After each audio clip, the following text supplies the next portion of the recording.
এটা স্পারটেক ব্র্যান্ড আছে। আজ এটা স্পারটেক ব্র্যান্ড, স্পারটেক F80D মডেলটা দেখা।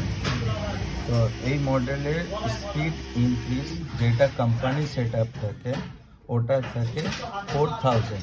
তো ওইটাকে ইনক্রিজ করার জন্য কীভাবে আপনি প্রোগ্রাম সেট করবেন ওটা আজ দেখিয়ে দিচ্ছি। প্রথমে পাওয়ার সুইচ অফ থাকবে, অফ থাকার পর পি আর এস সুইচ দুটো প্রেস করে পাওয়ার সুইচ অন করবেন, অন করে হোল্ড করে রাখবেন।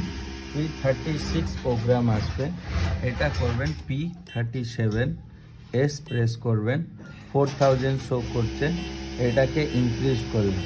আমি ম্যাক্সিমাম দেখতে পাচ্ছেন এর স্পিড অনেক যাবে, 6000-এর আপ 7000 পর্যন্ত আছে, কিন্তু এত দূর আমি রাখবো না, এটা 5000-এ আমি লক করে রাখবো।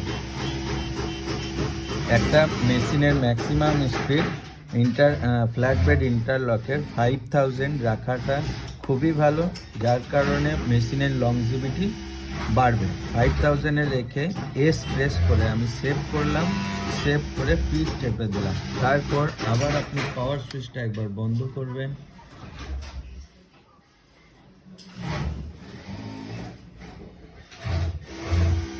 পাওয়ার সুইচটা বন্ধ হতে একটু সময় লাগে।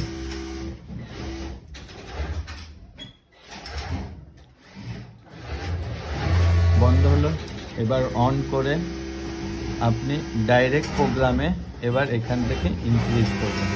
দেখতে পাচ্ছেন এখন আমি 4500 দিলাম। এবার যে অপারেটর আছেন ওনার যতটা লাগবে 5000 পর্যন্ত যাবে। Okay friends, thank you.